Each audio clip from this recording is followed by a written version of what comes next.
दोस्तों, Tata steel limited की बात करें तो यहाँ पे काफ़ी ज़बरदस्त गुड न्यूज़ निकल के आ रही है। टाटा स्टील का स्टॉक जो इस समय लगातार बेहतर कर रहा है। आज गिरावट के माहौल में भी इसने पॉजिटिव क्लोजिंग दी है और काफ़ी अच्छी तेज़ी बताई है। तो टाटा स्टील को लेकर और स्टील सेक्टर को लेकर कुछ पॉजिटिव संभावना बन रही है, जिसको हम इस वीडियो के माध्यम से जानेंगे। दूसरी तरफ अगर हम टाटा पावर की बात करें, तो पिछले 3 ट्रेडिंग सेशन से लगातार तेज़ी का दौर जारी है और पावर सेक्टर में ये जो तेज़ी बन रही है, इसके पीछे की असली वजह को समझने की कोशिश करेंगे। क्या टाटा पावर यहाँ से और बेहतर करेगा? यहाँ पे एक्सचेंज को कुछ जानकारी दी गई है टाटा पावर की तरफ से, उसको भी समझेंगे। साथ में अगर हम टाटा मोटर्स लिमिटेड की बात करें, तो कमर्शियल व्हीकल और पैसेंजर व्हीकल के बिज़नेस को लेकर काफ़ी सारी पॉजिटिव संभावना बन रही है। कंपनी अब रिजल्ट लेकर आ रही है कमर्शियल व्हीकल का और साथ में कंपनी डिविडेंड भी देने जा रही है। तो क्या संभावना बनेगी आगे, उसको जानेंगे इस वीडियो के माध्यम से।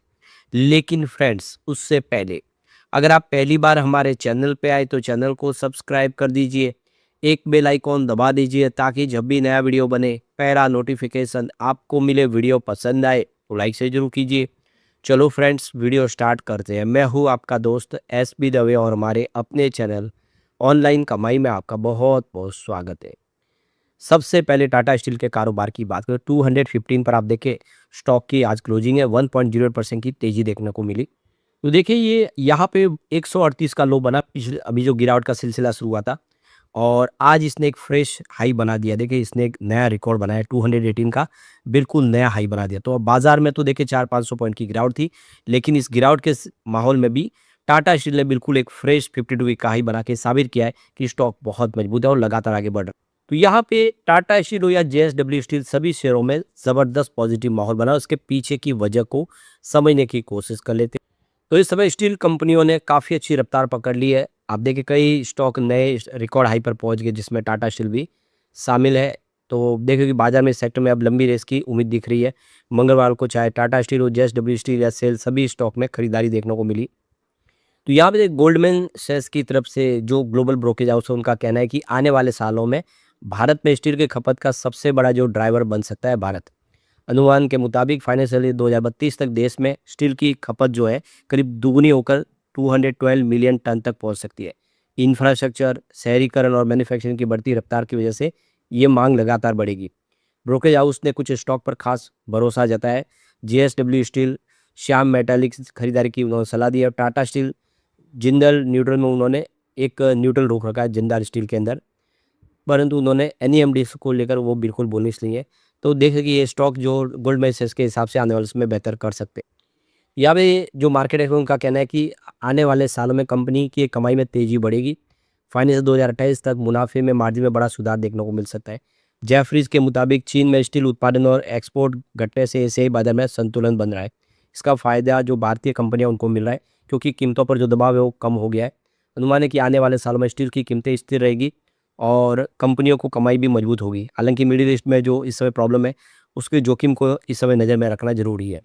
यहाँ पे जो बड़ी गुड न्यूज़ निकल के आ रही है, टाटा स्टील को ओडिशा हाई कोर्ट से बहुत बड़ी राहत मिल गई है। 4330 करोड़ रुपीज़ की जो उनसे जो नोटिस की दी गई थी, मांग की गई थी, अमाउंट मांगी गई थी, उसको नोटिस को खारिज कर दिया है। तो ये टाटा स्टील लिमिटेड ने कहा कि 3 जुलाई 2025 को जो खान उप निदेशक कार्यालय जाजपुर द्वारा जो जारी किए गए पहले मांग पत्र में 23 जुलाई 2023 से 22 जुलाई 2024 तक की चौथी वर्ष अवधि के लिए सुकिंडा क्रोमाइट जो ब्लॉक खनिज है, उसके प्रेशर में कमी के संशोधित आकलन के हिसाब से 1902.72 करोड़ रुपीज़ की मांग की गई थी। उसके बाद देखिए 3 अक्टूबर 2025 को जारी दूसरी मांग में 23 जुलाई 2024 से 22 जुलाई 2025 तक के लिए 5वीं वर्ष तक अवधि के लिए क्रोम एस के जो प्रेशर में जो कथित कमी के लिए 2410.89 करोड़ रुपीज़ की मांग की गई थी। दोनों नोटिस को मिलाकर यहाँ पे जो इस समय देखिए फैसला है वो इनके फेवर में आया है और ये दोनों नोटिस है जो खारिज कर दिए है उड़ीसा हाई कोर्ट ने, जो बहुत बड़ी राहत है टाटा स्टील। और टाटा पावर की बात करें, 462 पर क्लोजिंग थी, जहाँ पे 1.94% की शानदार तेजी देखने को। यहाँ पे जो लो बना हुआ है देख सकते हो कि 342 का है, 52 वीक का, और हाई जो है वो 464 का है, जो इसने आज फ्रेश हाई बना दिया है। तो टाटा पावर का जो शेयर है वो अपने एक फ्रेश हाई पे आ गया है 52 वीक के। बहुत शानदार तरीके से खरीदारी बढ़ रही है और स्टॉक काफ़ी बेहतर कर रहा है। जैसे जैसे गर्मी बढ़ रही है, टाटा पावर का शेयर कमाल कर रहा है। तो ये तीसरा ट्रेडिंग सेशन जो टाटा पावर के शेयर में तेजी देखने को।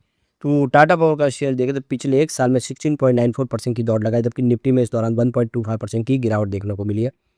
और निफ्टी एनर्जी इंडेक्स में देखें तो यहाँ पे 18.57% की गिरावट हुई है। तो एनर्जी इंडेक्स काफ़ी ख़राब प्रदर्शन किया, उसके बावजूद भी टाटा पावर ने कमाल किया है और काफ़ी बेहतर तरीके से तेज़ी बनती हुई दिखाई दे रही है। अब उम्मीद है कि आने वाले समय ये और बेहतर करता हुआ दिखाई देगा। टाटा पावर करीब 21.45% की दौड़ लगाई लास्ट 1 मंथ में। तो ये जो तेज़ी शुरू हुई है, इसके पीछे सबसे बड़ी वजह है कि देश भर में जो गर्मी ज़बरदस्त बढ़ी है।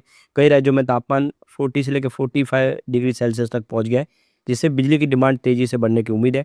इंडिया मेट्रोलॉजिकल डिपार्टमेंट ने भी ये कई इलाकों में हीट वेव का अलर्ट जारी कर दिया, जिससे आने वाले समय बिजली की खपत और बढ़ सकती है, जिसका फ़ायदा इन कंपनियों को। तो देखिए, उत्तर प्रदेश के बांदा में 47.4 डिग्री तक सेल्सियस तक पहुँच गया तापमान। तो इस सीज़न का सबसे ज़्यादा ये गर्म दिवस है। देश के ज़्यादातर शहरों में तेज़ गर्मी पड़ रही है।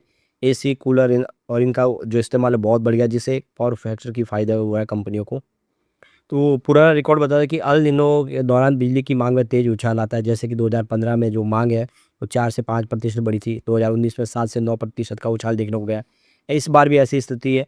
तो कोयला आधारित बिजली का उत्पादन बढ़ेगा और पावर कंपनियों को काफ़ी फ़ायदा हो सकता है, जिसमें अदानी पावर और टाटा पावर शामिल है। यहाँ पे एक बड़ी अपडेट निकल के आ रही है। टाटा पावर की तरफ से जो एक्सचेंज को जानकारी दी है, कंपनी ने यहाँ पे फाइनेंशियल एक्सप्रेस, इंडियन एक्सप्रेस और लोक सत्ता मराठी के अंदर एडवर्टाइजमेंट दी है फिजिकल शेयर के लिए। जिनके पास फिजिकल शेयर है वो अभी डीमैट में कन्वर्ट कर सकते हैं, उनके लिए आखिरी मौका है।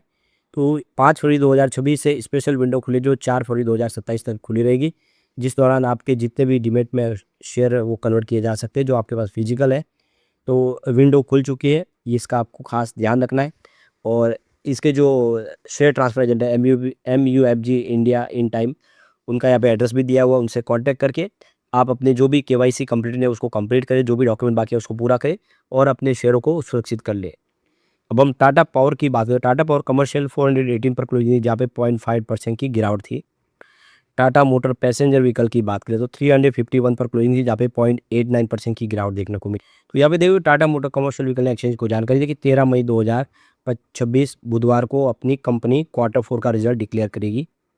तो कंपनी की ट्रेडिंग विंडो क्लोज हो चुकी है इनसाइडर ट्रेडिंग के लिए 25 मार्च 2026 से, और आप देखिए 48 घंटे के बाद खुलेगी, जब कंपनी अपना रिजल्ट डिक्लेयर कर देगी, जो मई में है। तो बिल्कुल आप देख सकते हो कि 13 मई कंपनी ने अपनी डेट ऐलान कर दी। कंपनी इसके साथ में डिविडेंड भी देने जा रही है, डिविडेंड का ऐलान कर दिया कंपनी। 13 मई 2026 को कंपनी यहाँ पे डिविडेंड देगी। अभी फ़िलहाल इसकी टाइमिंग रिलीज़ नहीं की गई है, तो अभी आपके पास मौका है, आप इसमें दाँव लगाएँगे तो आपको डिविडेंड मिल जाएगा। अगर हम कंपनी के Q3 की बात करें तो जो प्रॉफिट था उसमें 60.40% की गिरावट देखने को मिली थी, जो 561 करोड़ के आसपास आया था। जबकि पिछले साल ये जो प्रॉफिट था Q3 में 1417 करोड़ के आसपास था, प्रॉफिट गिरा था। रेवेन्यू की बात करें, यहाँ पे 19.74% की वृद्धि देखने को मिली, जो 20,404 करोड़ के आसपास है, जबकि पिछले एक साल पहले ये 17,040 करोड़ के आसपास था। इस बार उम्मीद है कि कंपनी का रिजल्ट बेहतर होगा।